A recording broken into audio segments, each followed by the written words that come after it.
ونعوذ بالله من شرور أنفسنا ومن سيئات أعمالنا من يهده الله فلا مضل له ومن يضلله فلا هادي له ونشهد أن لا إله إلا الله وحده لا شريك له ونشهد أن سيدنا وشفيعنا وحبيبنا وسندنا ومولانا محمد وعلى آله وصحبه وأزواجه وذرياته وسلم تسليما كثيرا كثيرا. أما بعد، قال الله تبارك وتعالى في كتابه العظيم: أعوذ بالله من الشيطان الرجيم، بسم الله الرحمن الرحيم.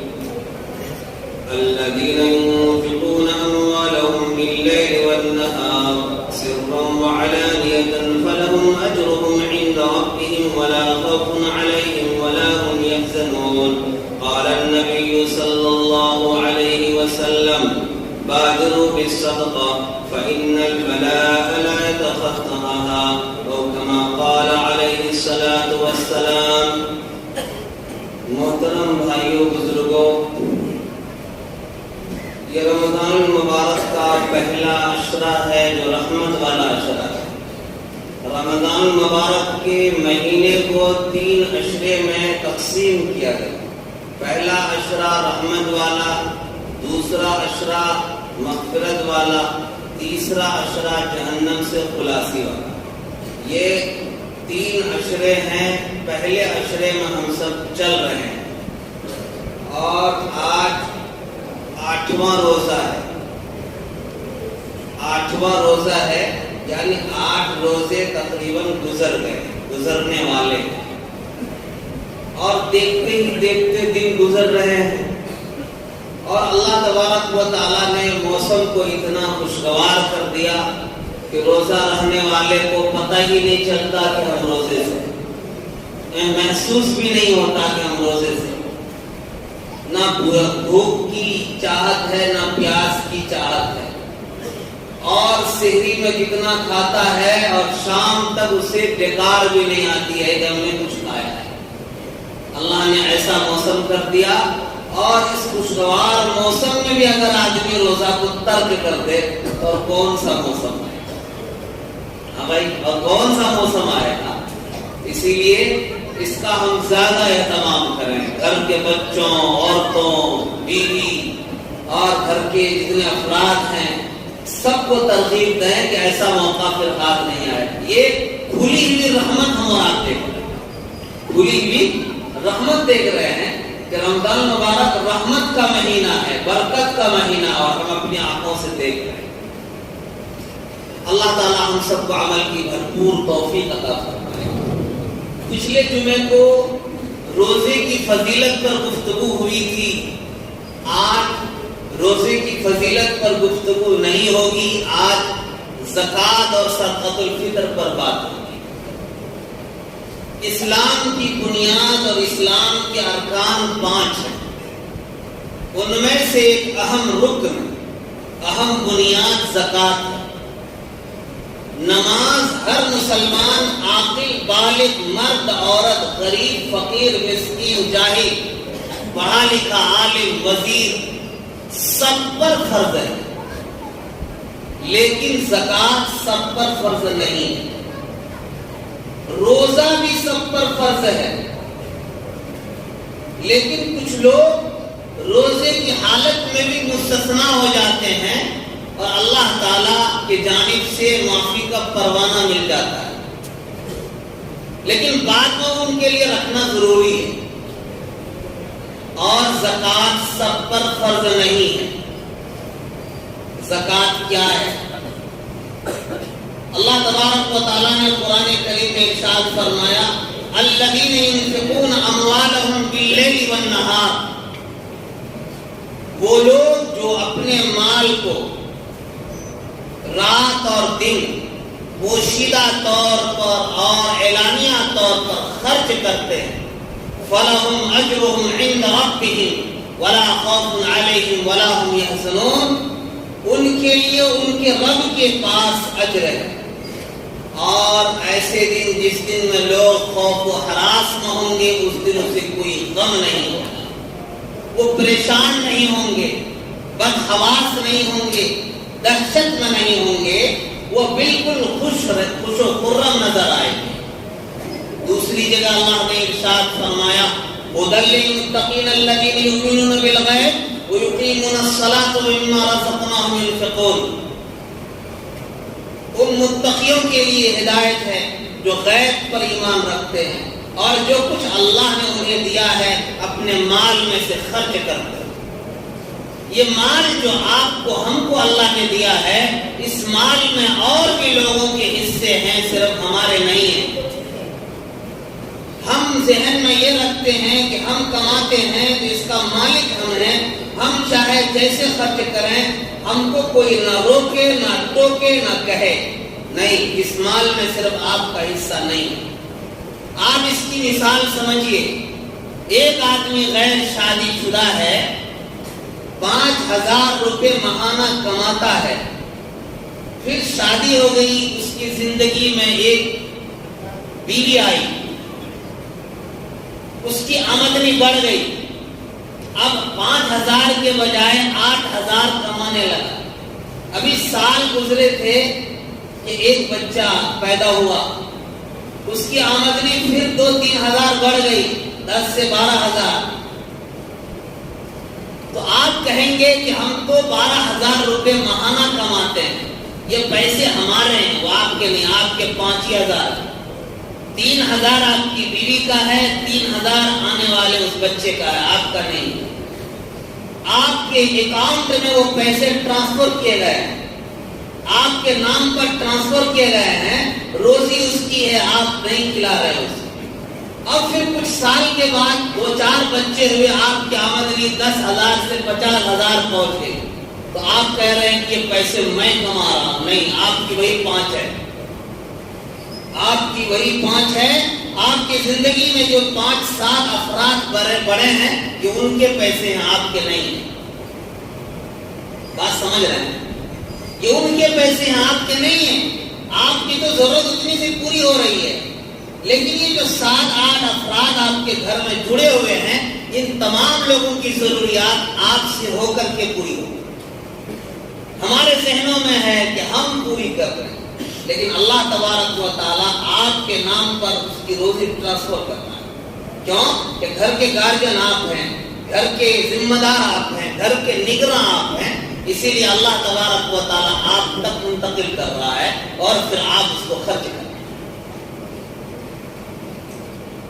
اسی طرح آپ کھیتی کرتے ہیں، کھیتی میں جو فصلیں ہوتی ہے، آپ 1 بیگھہ کھیتی کیے، اس میں 20 کوئنٹل اناج ہو رہا ہے، اور آپ کہہ رہے ہیں کہ 20 کوئنٹل اناج ہمارا ہے۔ نہیں، آپ کا نہیں، اس میں غریب، مسکین، بیوہ، فقیر سب کا حصہ ہے، چرند پرند درند سب کا حصہ ہے۔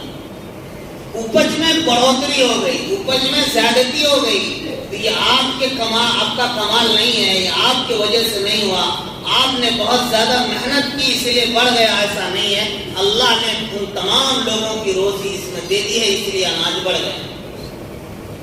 اگر آپ اس کو کھا جاتے ہیں، ڈکار جاتے ہیں، تو آپ ظالم ہیں، آپ ظلم کر رہے ہیں، دوسرے کے حصے کو آپ دبا رہے ہیں۔ اسی طرح سے آپ کے پاس جو پیسے ہیں، وہ پیسے صرف آپ کے نہیں ہیں، اس میں اور کچھ لوگوں کے حصے ہیں۔ اگر وہ حصے ان لوگوں تک کو نہیں پہنچ رہے ہیں اور تمام کو آپ کھا جا رہے ہیں، تو آپ ظالم ہیں، پیسے دبانے والے ہیں۔ بھئی بات سمجھ رہے ہیں؟ اللہ تبارک و تعالیٰ نے قرآن کریم میں ارشاد فرمایا الذین یکنزون الذهب والفضة ولا ينفقونها فی سبیل اللہ فبشرهم بعذاب علیم۔ جو لوگ سونے چاندی کو جمع کر کے رکھتے ہیں، ولا ينفقونها فی سبیل اللہ، اللہ کے راستے میں خرچ نہیں کرتے، فبشرهم بعذاب علیم، ان کو عذاب علیم کی خوشخبری سنا دیجیے، دردناک عذاب کی خوشخبری سنا دیجیے۔ یوم یحمى علیہا فی نار جہنم فتقوی بها جباہہم وجنوبہم وظہورہم ھذا ما کنزتم لانفسکم فذوقوا ما کنتم تکنزون۔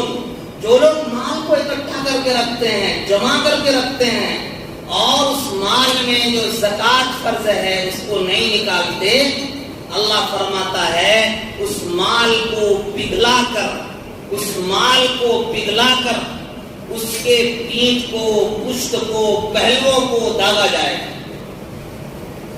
اور ایک حدیث میں ہے اللہ کے رسول نے فرمایا کہ جو لوگ مال کو اکٹھا کر کے رکھتے ہیں، جمع کر کے رکھتے ہیں اور اس مال میں جو حقوق وابستہ ہیں ان حقوق کو ادا نہیں کرتے، کل قیامت کے دن وہ مال اجدے کی شکل میں اس کے پیچھے دوڑے گا اور وہ آدمی بے تحاشا بھاگے گا اس اجدے کو دیکھ کر کے۔ وہ کہے گا کیوں بھاگ رہا ہے، میں تیرا دوست ہوں۔ وہ کہے گا تو اجدہ ہے، تو میرا دوست کیسے ہو جائے گا؟ کہا تو ذرا دھیان دے، میں تیرا دوست ہوں، میں وہی مال ہوں جو تم نے جمع کر کے رکھا تھا دنیا میں، مجھے اللہ تعالیٰ نے تجھ پر مسلط کیا ہے، مجھے اللہ تعالیٰ نے تجھ پر مسلط کیا، میں تیرا دوست ہوں، تو مت بھاگو، میں تیرے اوپر مسلط ہوں۔ تو یہ وعید ہے قرآن کریم، احادیث کریمہ میں اللہ تبارک و تعالی، نبی کریم صلی اللہ علیہ وسلم نے فرمایا بادروا بالصدقہ فإن البلاء لتقطعها، کہ صدقہ کرنے میں سبقت کرو، اس لیے کہ بلائیں اور مصیبتوں کو ٹالنے کے لیے بہترین ذریعہ صدقہ ہے۔ اگر مصیبت کو دور کرنا ہے، بلاؤں کو ختم کرنا ہے، پریشانیوں کو دور کرنا ہے تو صدقہ کرو۔ دوسری حدیث میں اللہ کے رسول نے فرمایا السخی قریب من اللہ، قریب من الجنہ، قریب من الناس، بعید من النار، والبخیل بعید من اللہ، بعید من الجنہ، بعید من النار، قریب من النار، بعید من الجنہ، قریب من النار، الجاہل السخی احب الی اللہ من عابد بخیل۔ اللہ کے رسول نے فرمایا سخی اللہ کے قریب ہے، جنت کے قریب ہے، لوگوں سے بھی قریب ہے اور جہنم سے دور ہے۔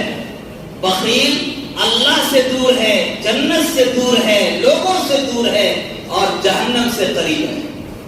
السخی الجاہل السخی احب الی اللہ من عابد بخیل، جاہل سخی اللہ کے نزدیک عابد بخیل سے بہتر ہے، اللہ کے نزدیک محبوب ہے۔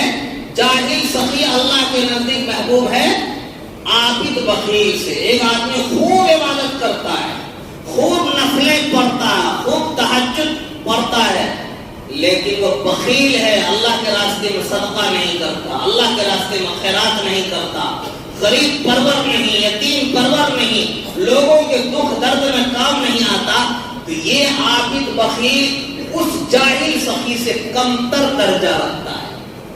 ایک آدمی جاہل ہے، ان پڑھ ہے، لیکن سخی ہے، جو بھی اس کے سامنے سائل آ جاتا ہے 1 روپے ہی صحیح لیکن دیتا ہے، وہ واپس نہیں کرتا، کچھ نہیں ہے تو بھی کچھ نہ کچھ دیتا ہے، میٹھی بولی بول کر کے بات کو پوری کر لیتا ہے۔ یہ جاہل سخی اس عابد بخیل سے بہتر ہے۔ اس لیے میرے بھائیوں، مال جمع کر کے ہم لوگ رکھتے ہیں، حدیث میں ہے کہ آپ نے جو کھا لیا وہ آپ کا ہے، جو آپ نے پہن لیا وہ آپ کا ہے، جو آپ نے اللہ کے راستے میں خرچ کر لیا وہ آپ کا ہے، جو بچ گیا وہ آپ کا نہیں ہے، جو بچ گیا وہ آپ کا نہیں ہے۔ بینک میں آپ نے پیسہ رکھا ہے ڈپوزٹ کر کے، فکس ڈپوزٹ کر کے 10 لاکھ 20 لاکھ، وہ آپ کا نہیں ہے۔ آپ مر گئے، اچانک موت ہو گئی، پیسہ کسی اور کا ہو گیا، آپ کا نہیں۔ اسی لیے جو لوگ مال کو اکٹھا کر کے رکھتے ہیں، چاہے وہ سونے چاندی کی شکل میں ہو، چاہے وہ روپے پیسے کی شکل میں ہو، اگر اس مال میں زکات فرض ہے اور زکات کو ادا نہیں کرتے تو اللہ کے ہاں سخت پکڑ ہے اس کی۔ جیسے نماز ترک کرنے والے پر ڈنڈے سے پٹائی ہوگی، زکات نہ دینے والے پر اس سے زیادہ خطرناک پٹائی ہوگی۔ کیوں؟ مال ہے، لوگوں کو مال سے زیادہ محبت ہے، وہ چاہتا ہے کہ 100 روپے میں 2.5 روپے، اب زکات فرض ہے تو 100 روپے میں 2.5 روپے نکالنا ہے، اور وہ سوچتا ہے 1 لاکھ روپے ہے، 1 لاکھ میں اگر ہم نے 2,500 نکال دیا تو ہم تو لکھ پتی سے ختم ہو گئے، اب لکھ پتی تو رہے نہیں، اب تو 97,000 ہو گئے، 2,500 نکل گئے، اب لکھپتی سے کانچے کی حساب رکھتے ہیں اگلے سال نکالیں گے. ڈوبے ہے صنم تم کو لے کے ڈوبیں گے، ڈوبے ہے صنم تم کو لے کے ڈوبیں گے. وہ 2,500 97,000 کو لے کر کے ڈوب جائیں گے. اس لیے میرے بھائی بزرگوں، پہلے دور میں ہمارے علاقے میں کم لوگوں پر زکوٰۃ فرض ہوتی تھی، لیکن آج تو ماشاءاللہ ہر گاؤں میں آپ کو 50 نہیں 100 آدمی نکل جائیں گے جس پر زکوٰۃ فرض ہے.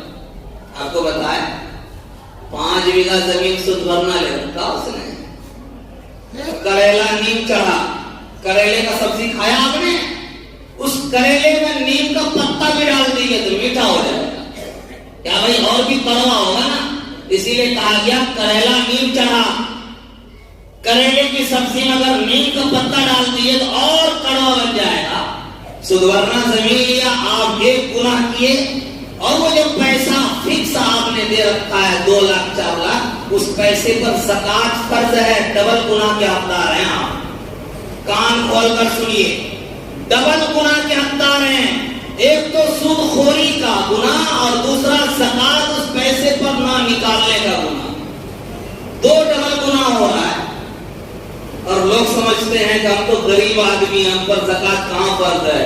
چھجو میاں کی زمین جو آپ نے 5 بیگھہ سود برنام لے رکھی ہے، وہ 5 بیگھہ جو 2.5 لاکھ میں لیا، اس میں 2.5 لاکھ میں زکوٰۃ فرض ہے. اس 2.5 لاکھ میں زکوٰۃ فرض ہے. تو سود خوری کا گناہ الگ، زکوٰۃ نہ دینے کا گناہ الگ، ڈبل گناہ ہے اس کا. اسی لیے آپ گاؤں میں سروے کریں گے، ایک کونے سے دوسرے کونے تک آپ کو 50 آدمی مل جائیں گے جس پر زکوٰۃ فرض ہے. اور آگے چلیے، زیورات کی بات کریں گے تو ادنا سے ادنا آدمی کے پاس آدھا کلو چاندی آپ کو مل جائے، پونے کلو چاندی اس کے پاس، 1 کلو چاندی اس کے پاس. کیا زکوٰۃ ہے یا نہیں؟ ایک آدمی کے پاس چاندی ہے، سونا ہے، پیسے ہیں، سب ملا کر کے اتنے ہو رہے ہیں کہ زکوٰۃ فرض ہے. تو زکوٰۃ دے گا کہ نہیں دے گا؟ کتنے سونا پر، کتنے چاندی پر زکوٰۃ فرض ہے؟ کسی کے پاس اگر 52.5 تولہ چاندی ہے زکوٰۃ فرض ہے، کسی کے پاس 7.5 تولہ سونا ہے زکوٰۃ فرض ہے، اور کسی کے پاس نہ 52.5 تولہ چاندی ہے نہ 7.5 تولہ سونا ہے. اب کیا کریں؟ زکوٰۃ فرض ہے کہ نہیں ہے؟ مولوی صاحب سے پوچھیں گے یا اپنی دماغ سے کام کریں گے؟ آپ کو پوچھنا چاہیے علماء سے کہ بھائی میرے پاس 52.5 تولہ سون چاندی نہیں، 7.5 تولہ سونا نہیں، البتہ ہمارے پاس 25 تولہ چاندی ہے اور آدھا تولہ سونا ہے. بہت بڑھیا سے سنیے، آپ غور سے سنیے گا. 25 تولہ چاندی ہے، آدھا تولہ سونا ہے، تو ہم پر زکوٰۃ فرض ہے کہ نہیں؟ زکوٰۃ فرض ہے آپ پر، زکوٰۃ آپ پر فرض ہے. آدھا تولہ سونے کی قیمت 5 گرام سونا، 5 گرام سونے کی قیمت تقریباً 25 سے 30,000، 25 سے 30,000. اگر 25,000 لے لیں گے اور 30,000 کا چاندی کتنا ہوگا دیکھ لیجیے، تقریباً 400 گرام. 450 گرام چاندی، 450 گرام چاندی 40 سے 45 تولہ ہوا. 25 تولہ اور 45 تولہ کتنے ہو گئے؟ 70 تولہ چاندی زکوٰۃ فرض ہے. دونوں کو ملایا جائے گا، دونوں کی قیمت کو ملا کر کے دیکھیں گے کہ 52.5 تولہ چاندی تک یہ قیمت پہنچی کہ نہیں. اگر 52.5 تولہ چاندی تک قیمت پہنچ گئی زکوٰۃ فرض ہے. لہذا جن لوگوں کے پاس گھروں میں استعمال کے زیورات ہیں، ہار ہے، پائل ہے، چوڑی ہے، جو بھی ہے، استعمال کے زیورات ہیں اور وہ زیورات کا وزن 52.5 تولہ سونا چاندی سے ملا کر کے اس کی قیمت 52.5 تولہ ہو جائے تو اس پر زکوٰۃ فرض ہے. اگر سونا چاندی کم ہے لیکن پیسے اس کے پاس بینک بیلنس اتنے ہیں کہ سال بھر خرچ کر کے پیسے بچ گئے، تو سب کو ملا کر کے دیکھا تو 52.5 تولہ چاندی کی مقدار تک پیسے پہنچ گئے، زکوٰۃ فرض ہے. اب بتائیے آپ لوگ اپنے دلوں پر ہاتھ رکھ کر کے گاؤں میں کتنے لوگوں کے پاس زکوٰۃ فرض ہے اور کتنے لوگ نکال رہے ہیں؟ کتنے لوگ نکال رہے ہیں؟ 2 روپے 4 روپے کسی فقیر کو دے دیے, کسی غریب کو دے دیے, کسی مدرسے میں 5 روپے کی رسید کٹوا دی, ہم نے نکال دی. نہیں, آپ کو لکھ کر کے رکھنا ہوگا. آپ کے پاس کتنی مالیت ہے, بچ کر کے خرچ کر کے اتنی مالیت پر زکات فرض ہے. اب آئیے دکاندار ہیں, چاہے وہ دکان کس چیز کی بھی ہو, فارچون کی دکان ہو, دوائی کی دکان ہو, کپڑے کی دکان ہو, جس چیز کی بھی دکان ہو, پورے دکان کے تمام سامان کی قیمت کو آپ جوڑیے. حد اٹھا کام نہیں چلے گا. پورے دکان کے تمام چیزوں کی قیمت کو آپ لسٹنگ کر کے جوڑیے. جوڑنے کے بعد پتا چلا کہ دکان میں 20 لاکھ روپے کی قیمت کے سامان ہیں, کپڑے ہیں یا کچھ بھی ہیں. اب اس میں آپ دیکھیے کہ اگلا ہم پر کتنا پا رہا ہے, جس سے ہم نے مال اٹھایا ہے. آپ کے پاس 10 لاکھ کو پا رہا ہے تو 10 لاکھ کو اس میں منہا کر دیجیے. 10 لاکھ بچے, اس 10 لاکھ پر زکات فرض ہے. حد اٹھا نہیں, چلو 2 کپڑے دے دیے زکات مکمل ہو گئی, کسی کو 200 روپے دے دیے پوری دکان کی زکات ہوگی. نہیں, زکات نہیں ہے, کھیل ہے. اس لیے میں ہر ایک چیز کو الگ الگ آپ کو بتا رہا ہوں کہ زکات ادا کرنے کے لیے بہترین طریقہ ہے کہ آپ کاؤنٹنگ کریں. رمضان جیسے شروع ہو جائے, آپ پہلے ہی دن کاؤنٹنگ کر لیں کہ آپ کی دکان میں کتنے پیسے کی مال ہے, کتنے پیسے کے کپڑے ہیں, کتنے پیسے کے سامان ہیں, آپ کے گھر میں زیورات اور پیسے ٹوٹل کتنے ہیں. جوڑ کر کے جتنے ہو رہے ہیں آپ اس کو الگ دراز میں رکھیے کہ زکات کے پیسے ہیں. جیسے لوگ آتے رہیں آپ دیتے رہیں, اس کو الگ کر دیجیے. آپ باہر چلے جائیے, بامبے چلے جائیے, بنگلور چلے جائیے, بڑے بڑے ویپاری ہوں چھوٹے ہوں, ہر ایک اپنے کاؤنٹر پر زکات کا پیسہ الگ کر کے رکھا ہے کہ بھائی جو بھی آئے اس سے نکال کر دے. لیکن ہم اہتمام نہیں کرتے, ہم حد الٹا کام کرتے ہیں. حد الٹا کام, کوئی آیا 5 روپے دے دیا, کوئی آیا 10 روپے دے دیا, اور یہ جوڑو تو صحیح, جوڑتے نہیں, ہم نے نکال دیا. اس سے نہیں نکلتا. اس لیے ہم لوگ اہتمام کریں. اللہ نے فرض کیا ہے, کسی مولوی نے فرض نہیں کیا ہے. اللہ نے فرض کیا ہے, کسی مفتی نے فرض نہیں کیا ہے. زکات اللہ کے طرف سے فرض ہے. جیسے نماز فرض ہے ویسے زکات فرض ہے. جیسے نماز چھوڑنے پر ڈنڈے سے پٹائی ہوگی, زکات ترک کرنے پر اس سے بڑے ڈنڈے سے پٹائی ہوگی, کٹائی ہوگی. اس لیے بچ نہیں سکے گا وہ. اس لیے مال ہے, مال کا ایک ایک پائی کا حساب ہوگا. نماز تو یہ اللہ کا حق ہے, اللہ چاہے گا معاف کر دے گا, کوئی اس کو پوچھنے والا نہیں. زکات یہ بندے کا حق وابستہ ہے اس کے ساتھ. یہاں تو ایک ایک پائی کا حساب ہوگا. جب تک ایک ایک پائی کا حساب دے کر وہ خلاصی نہ ہو جائے, کٹہرے سے ہٹ بھی نہیں سکے گا. اس لیے میرے بھائیوں بزرگوں, ہم لوگ زکات نکالنے کا اہتمام کریں. زکات اگر ہم پر فرض ہے, کسی بھی شکل کے